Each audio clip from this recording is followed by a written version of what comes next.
Hello, this is Dodie from Deliberate Aging. Welcome to my podcast.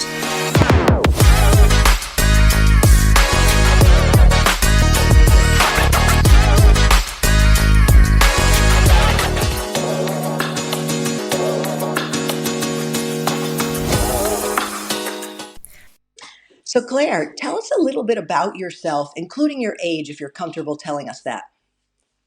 Yes, of course. I'm 52 years old. I am self-employed. I do employment law, and I'm a mediator as well.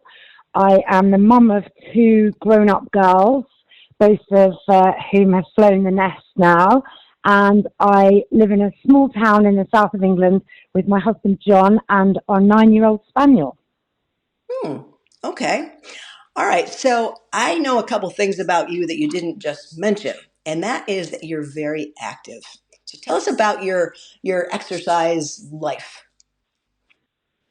Okay, so yes, I am very active. As I've got older, I have changed the focus of how that is. I used to do a lot of cardiovascular exercise. I run a lot. I was on the bike. I was swimming, and I was doing all that kind of stuff.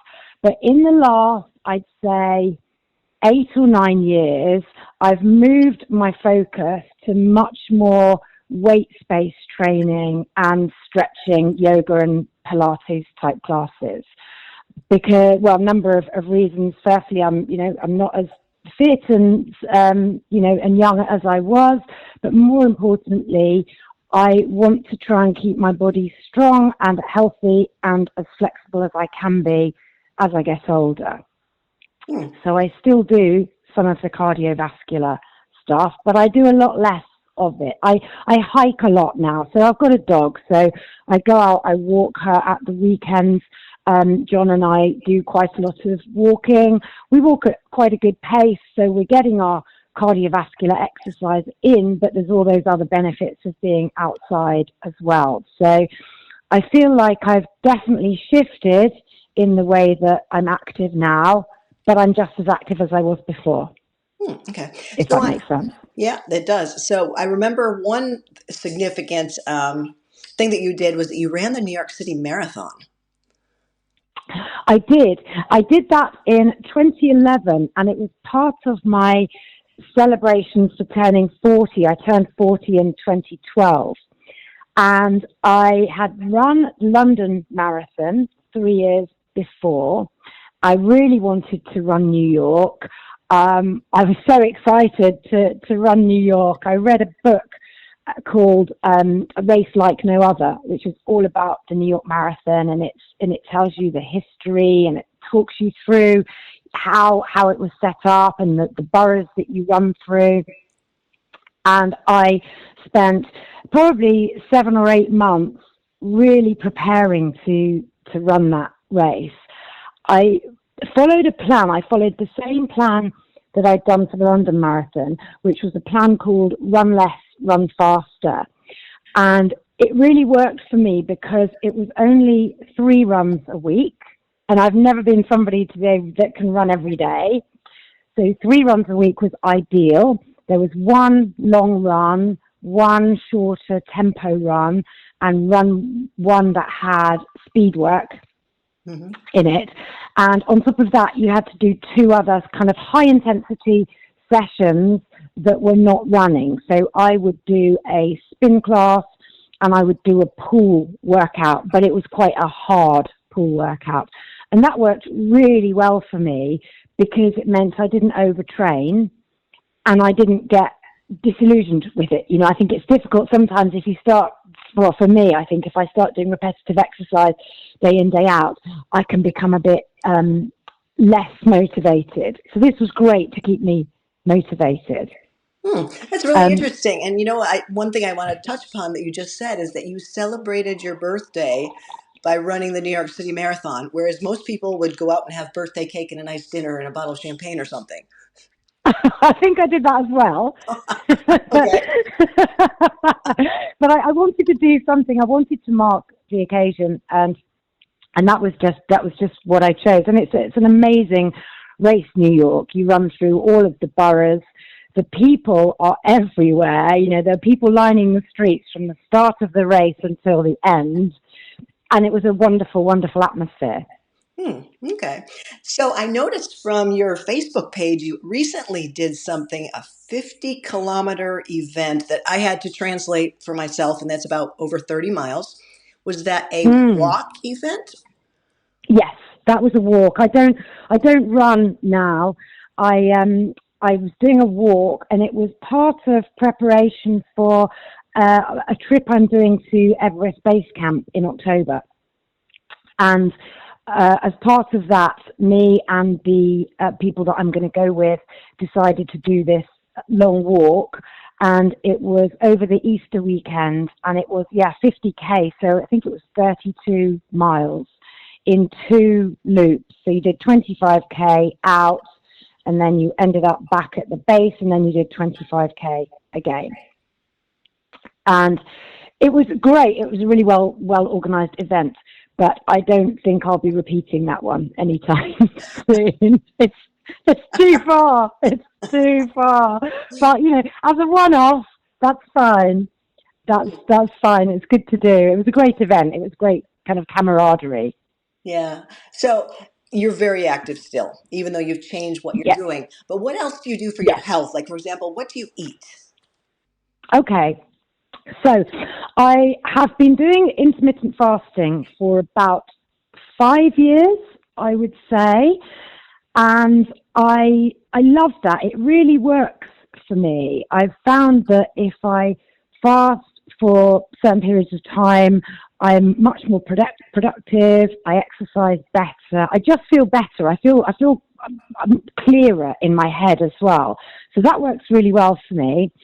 And I have, like a lot of people, tried to cut out as much ultra-processed food as I can.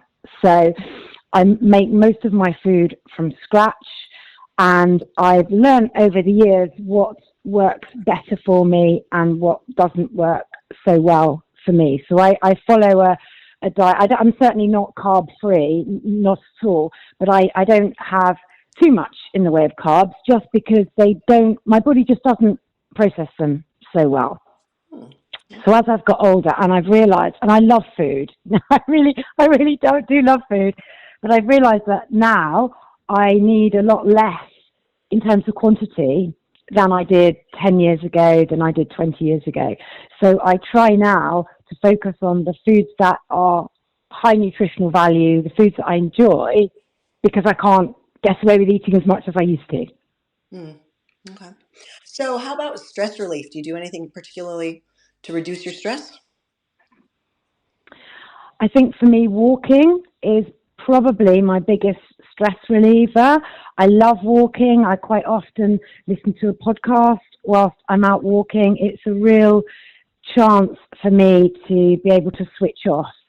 And I think that works really well. Exercise is also a good stress management tool for me. I do quite a lot of breathing exercises. I do some short guided meditations sometimes. I'm quite lucky though. I think my body manages stress quite well, and I think these days my lifestyle is kind of where I want it. I have a good work-life balance now. I work for myself, and I make sure that I factor in time for myself during the day, and that really helps. That works really well for me. Okay. So I know that you talked about working, right? You have your own company, but you also seem to Yes, have a side hustle in music. Tell us about that. I do have a side hustle in music. I started playing the guitar about 6 years ago when I went self-employed.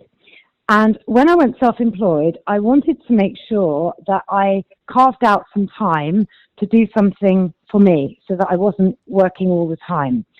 And I'd always been fairly musical. I played instruments as a child. I used to sing as a child, but I hadn't really done much as an adult. And I decided to learn the guitar, firstly to be able to do something, and secondly because apparently learning a musical instrument as an adult is great for your cognitive health as well.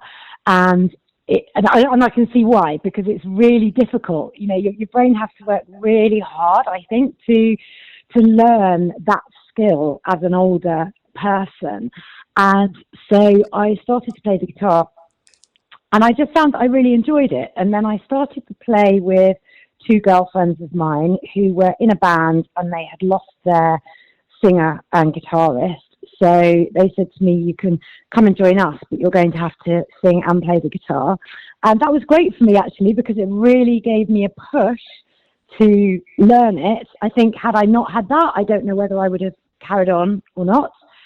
And we played together for some years. And then in the last sort of 12 months, I have been playing a lot with my guitar teacher, and he and I have an acoustic duo, and we play a lot locally. We play all over the place, and it's worked fantastically. We just, as a team, we work really well together.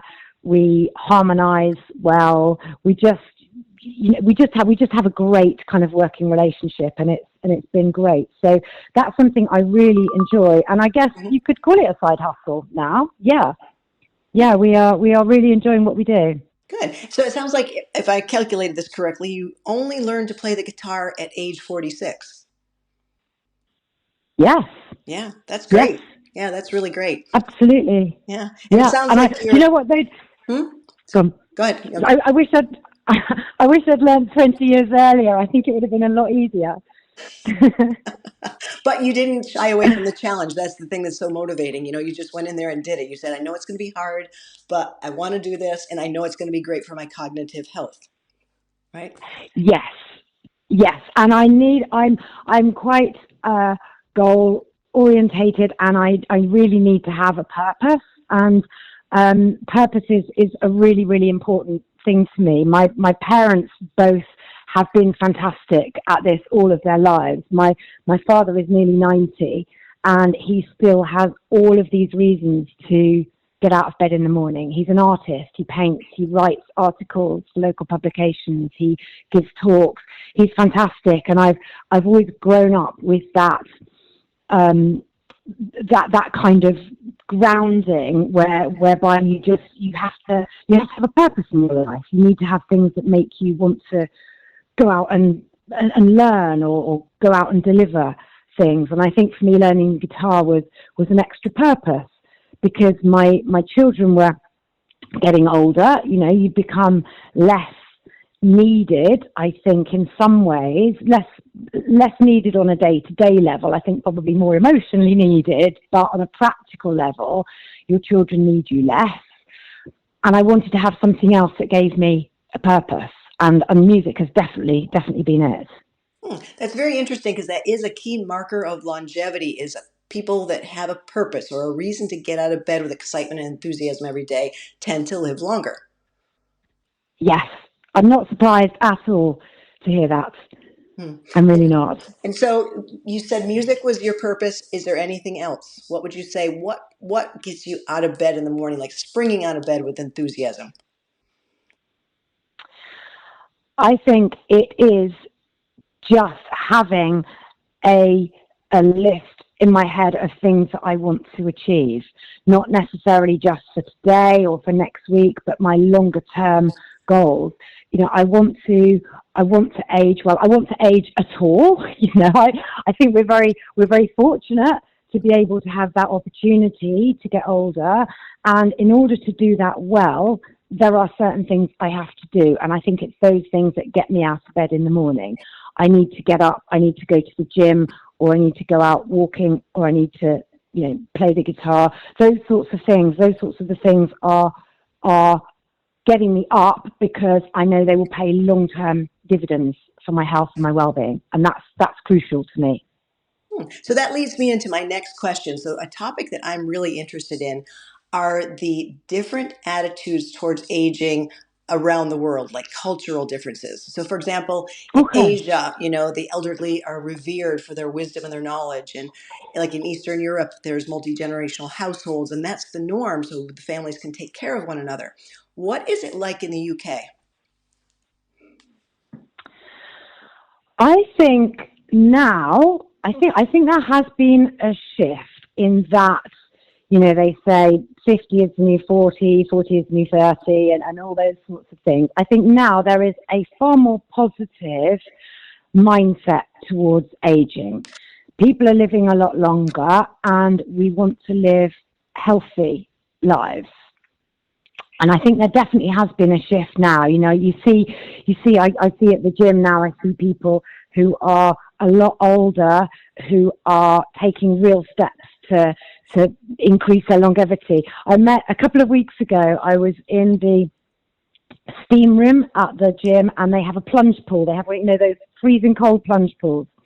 So I get in this plunge pool, and there was a quite elderly man in the plunge pool next to me, and we were having a chat, and I said, I'm really not going to be in here for long. I can do about a minute and a half. How long are you doing? And he said, I'm doing 15 minutes. And I said, that is amazing. Why are you doing that? And he said, because I've done all this research on longevity. He said, I'm 82 and I want to live a lot longer, and this is one of the things I'm doing for my own longer term health. And I think that's amazing, because I don't think maybe 10 or 20 years ago people had that same kind of mindset. So I think things very much are changing in the UK. What's it like with you in the US? It's not, definitely the attitudes towards aging are changing, and like 40 or 50 is the new 40 for sure. But we also we're not like the Asian cultures or the Eastern European cultures where we tend to have multi-generational households and take care of one another. That is not the norm. A lot of times elderly people go off into senior communities or nursing homes. And that's the same for us as well. We don't have that intergenerational living focus. Not at the moment. We don't. Because that is another key longevity marker, is multi-generational households, because the generations can take care of one another and learn from one another. So it's like one hand washes the other. They all are helping each other and to be a healthier family unit, which is very interesting. And that makes a lot of sense, doesn't it? I think, because if you've got the younger generation and the older generation, they're learning from each other, aren't they? Yeah. I'm sure it's great cognitively for older people to be around children and young people. I can completely see why that would work. Yeah, because another one of these markers of longevity is isolation and loneliness. And if you're isolated and you feel lonely, it shortens your life. Yes, and we have the same. We have similar research on that over here. We have a charity called Age U.K, and I do some volunteering for them. And they say that something like 60 or 70% of older people describe themselves as lonely. And I think that's heartbreaking, really. And sometimes that's people that have got family, perhaps living with them or living nearby, but they don't feel that they are integrated into those families. They don't feel part of those families. They may feel like they're a burden. And I think that's a really heartbreaking statistic. So you just brought up another marker of longevity: volunteering. Helping others gives us a purpose beyond ourselves. Yes, definitely. And that's something I'll do more of as I get older, because I love it, actually. I do the volunteering I do for the Age U.K. charity is it's called friendship volunteering, and they match you. It's a bit like a dating app. They match you with an older person based on your common interests. And then every week, you call up that person and you talk for half an hour, and that's it. You just do that once a week, and it can make such a difference to some of these people, and they love it. The feedback has been really great, and I think it works fantastically. Yeah. And most people have got half an hour to spare a week, haven't they? Most of us can find that time. Yeah, definitely. Yeah. So it sounds like you also, I know with your music career, you often collect money and donate that to charity as well. So I would call that kind of a volunteer type service. Yeah. Yes, absolutely. We did last weekend. We played at a fantastic venue local to me called the Stables, which is it's a world-renowned venue actually for us, and we played there and we raised money for our local hospice. And that was fantastic. It was fantastically successful. We raised a lot of money, and hopefully we'll be able to do the same again next year. So you sound like you're not stopping. You're 52 years old and you're full of energy and you have all these plans and purpose. And so tell us, what, for anybody listening, maybe they're 52, maybe they're older, what advice would you give them on how to live their best lives? I think the exercise and living well is something that we all know we need to do. There's a couple of things that are slightly different, I suppose, that I have put into my life that have enriched it hugely. And the first of those, it's going to sound really simple, but it works really well. When I met my husband about 5 years ago, we talked a lot about our previous relationships. Obviously, you do that, and what worked well and what went not so well. And we decided that when we started seeing each other, that we would eliminate out of our vocabulary the word should. So we'd never say to each other, you should do this or you should do that. And 5 years later, we have still never said that word to each other. And it sounds like such a small thing, but it is such a big thing, because when somebody says to you, you should do this, it makes you feel that what you're doing isn't good enough. It's not right in the first place.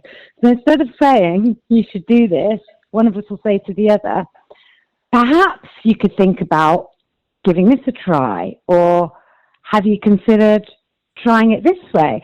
And it's just a really kind of non-reactive way of helping somebody see things in a different way without being critical. And that has genuinely made a huge difference for me. I've sort of put that into my other relationships. I try not to say that to my now grown up children, and you're just better received, I think, when you come across as less judgmental. So I've tried hard to be less judgmental generally. Another thing that I think has really helping me to live my best life is to be kind to myself. We always have our inner critic, don't we, that loves to compare our perceived weaknesses to other people's successes. You look at somebody else and you go, I wish I had what they had. I wish I looked like that. I wish I could do this. And when I find myself doing that, which I do inevitably, I think to myself, I stop and think, for every person that I compare myself to, someone else will be comparing themselves to me. And by having that kind of conversation with myself, I'm able to be kinder to myself, and that definitely gives me, it's just great. I find that really good mentally. And the other thing I do is I count my blessings. I'm very lucky. I live a great life. I have great relationships. I'm very fortunate, and I take time to be thankful for that, because I think that's really important too. That is very inspiring and wonderful to hear. But would you say that, say, maybe 20 years ago, you would have felt this way and been doing these things to yourself, like being kind and counting your blessings? No, definitely not. I think I was a lot more critical. I was a lot more self-critical of myself 20 years ago. I've definitely learned to live with myself now and like that. As a younger woman in my 20s and 30s, I was always trying to find the next thing. Rather than being happy with what I had at the time, I was always looking for the next goal, the next job, the next house, something to make me feel like I'd got to where I wanted to be. And it never really occurred to me to sit back and enjoy what I had achieved and what my life was like at the time. So aging has brought wisdom. Definitely. Definitely. Absolutely. We all say, don't we? I wish I knew then what I know now. Mm-hmm. And it's so true. It's so true because I'm much happier now that I'm in my 50s. I am much happier than I was in my 40s, in my 30s, in my 20s. Okay. That's wonderful. Okay. So any other closing words of wisdom? I don't think so, actually. No, I don't think so. I think we've covered quite a lot of ground, haven't we? We sure have, and this is very inspiring. So I really enjoyed this. Thank you so much for being here. Oh, it's been a pleasure. Okay, well maybe we'll have It's to, been a pleasure. yeah, maybe we'll have to call you back another time to see how you're progressing with all of these wonderful things you're doing. Please do. Please do. Thanks for listening. This is Dodie from Deliberate Aging. Until next time, be well, friends.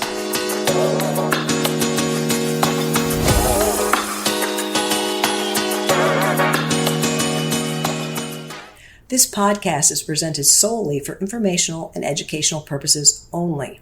Use of information from this podcast is at the user's own risk. It is not intended as a substitute for the advice of your physician or other qualified professional.